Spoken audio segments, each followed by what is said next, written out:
Hi everyone, how are you? So today I want to show you how you can prove these two inequalities using the mean value theorem.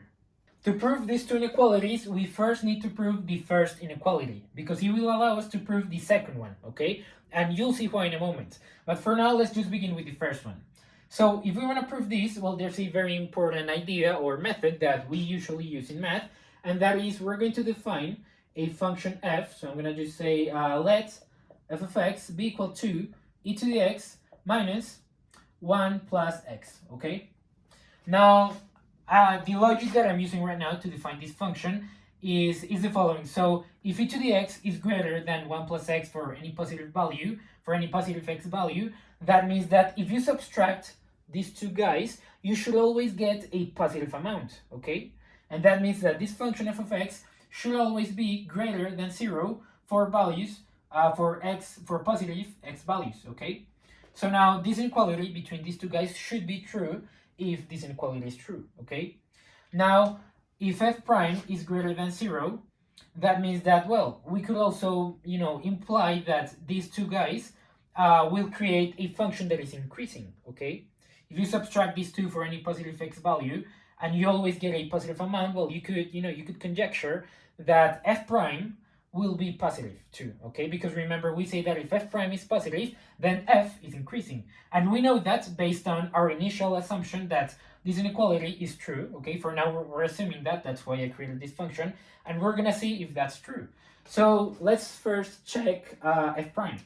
So we know f prime. So f prime of x is going to be equal to, so e to the x, its derivative is e to the x. Now the derivative of this, well, -1, its derivative equals 0, and we get negative x, so that is going to be -1.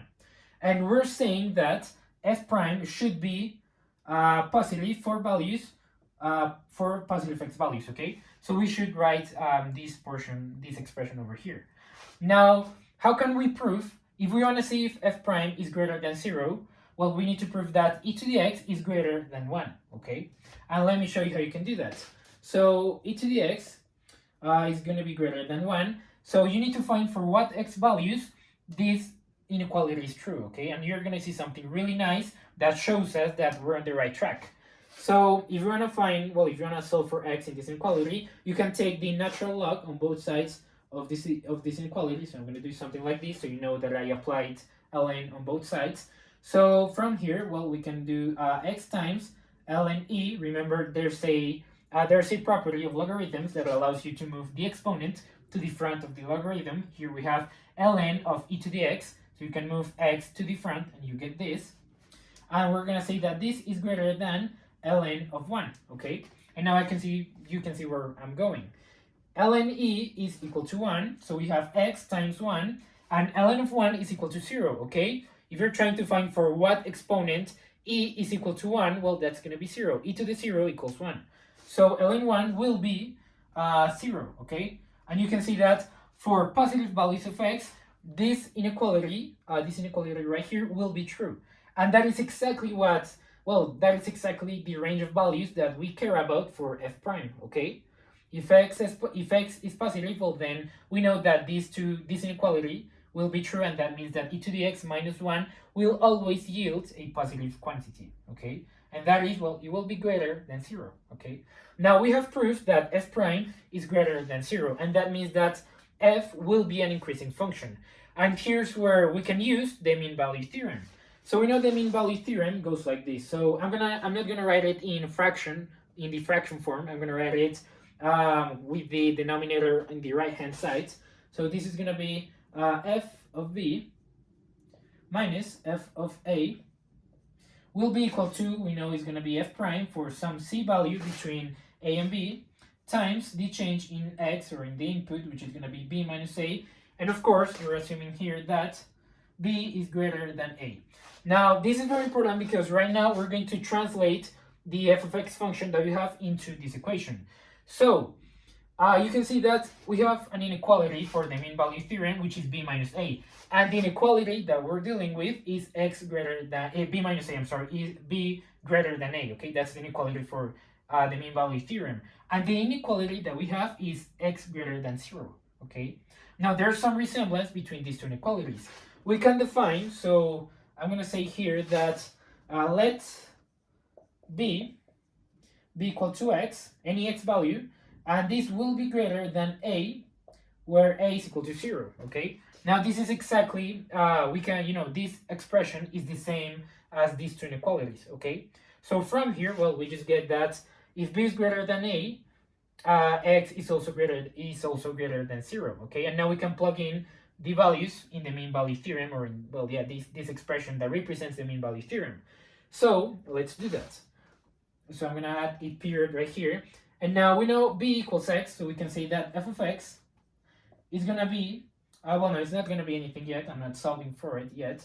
So f of x minus f of a equals 0. So we have f of x minus f of 0 is gonna be equal to f prime for any value c. Remember, we don't really care about what c is yet. We only care about that it exists, and that's it.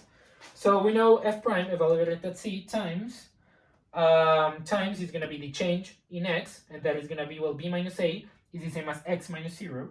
Okay, so I'm going to write it so you know that, well, we're trying to imitate the mean value theorem. So these two guys will be equal to these two guys, okay?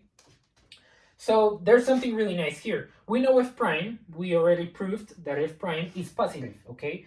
And we know that x minus 0, well, x is also going to be a positive amount. Remember, we're dealing with positive x values. So this factor right here will be positive. And f prime, we also know it's going to be positive. So this right-hand side of the equation will be positive. And the only way in which these two guys can yield a positive number is if f of x is greater than f of 0, okay? That's, that's a condition, that's a statement that you can prove using the mean value theorem, okay? So if we get a positive amount on this side, well, that means that f of x must be greater than 0, okay? And I'm actually going to continue up here, okay? So let me do something like this. So yeah. So we know f of x must be greater than f of 0 for these two factors to yield a positive amount. And now I think you can, you can just simply, by reading this inequality, you can plug in values and see what happens. So f of 0, we know f of x is going to be this function. So f of 0 is going to be, we have e to the x, which is going to be e to the 0 minus 1 plus x, that is going to be 1. So we have 1, and you can see that this is equal to 0, okay? Because this is going to be e to the 0 equals 1, so you get 0. And f of x, well, we know it's going to be our function. So if f of 0 equals 0, we have that f of x will be greater than 0 for all positive x values, okay? And now it's pretty easy to see what happens. You can plug in the value for f of x, and you get that e to the x minus 1 plus x will be greater than 0 for x positive, okay? And now you can just simply move this term to the other side of the equation, and we just got back to our initial assumption that this inequality was true, okay? So, well, you just get that e to the x is greater than 1 plus x, okay, for positive x values, okay? So this is the entire proof to show that, indeed, e to the x is greater than 1 plus x. And now, well, we just simply need to use the fact that the first inequality is true. So I'm just going to write here, is true. We just need to use that information to prove this second inequality, okay? So let me erase the board and let's do that. So now we're gonna go with the second inequality, and I'm just gonna explain things a little faster because, well, you already have some idea of what we need to do, okay? So if we want to prove this inequality, first we need to create a function and just conjecture that it will be positive if we subtract these two values, okay? So I'm gonna define a function.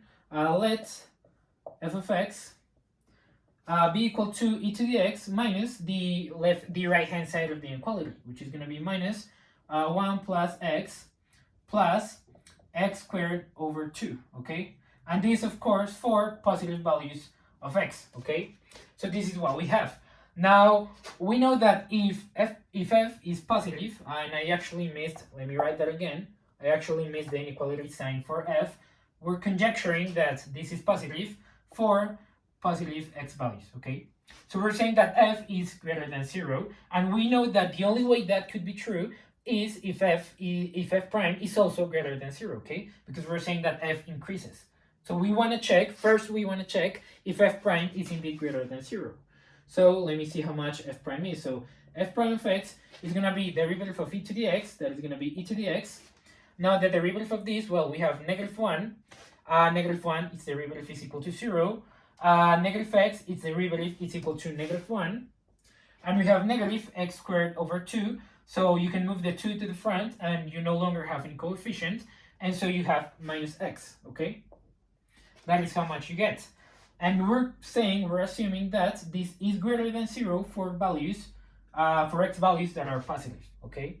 Now we could try to prove this inequality, but we could try to prove it in an independent method. And what I mean by an independent method is by not using the first inequality, but something that you can do right here is the following. So you can see that, I'm going to continue in here. So e to the x, you can rewrite this expression as e to the x minus 1 plus x, okay? And we're saying that this is greater than 0, okay? And well, we already proved in the first inequality that e to the x is greater than x plus 1 for positive values of x, okay? So by proving the first inequality, we already proved this f prime, okay? We already proved that f prime will be positive for positive x values, okay? So here's the proof, okay? And well, we used the first inequality, the proof of the first inequality. Well, you could refer to the proof to show that this is indeed true, okay? So now we know f prime will indeed be positive for positive x values. So now we can use once again the mean value theorem, okay? So in the mean value theorem we use ABC notation. So I'm gonna define b to be equal to x, a to be equal to 0, and we don't really care about c, okay? So I'm not gonna define what c is. So we know we have that f of b is gonna be f of x minus f of a, we know that is gonna be f of 0. And this will be equal to f prime evaluated at some point c in between a and b. And we have the change in x multiplying f prime. And the change in x is just simply going to be x minus 0. So that is going to be x minus 0. I'm going to write it so you know that this is b minus a. And so once again, we know f prime will be positive. So this will be a positive factor. X minus 0, we're assuming x is positive, is positive. So x will also be a positive factor. And using the same logic that we used before, if these two factors are positive, that means that this subtraction must also yield a positive number, okay? And the only way you can make this subtraction give you a positive number is if f of x is greater than f of 0, okay? For positive values of x, okay? Now we know f of 0, let's see how much that is. So f of 0 is going to be e to the 0 minus 1 plus 0, and this will also be 0. 0 squared is just going to give you 0. So this is just going to be e to the 0 minus 1, which is 0, okay?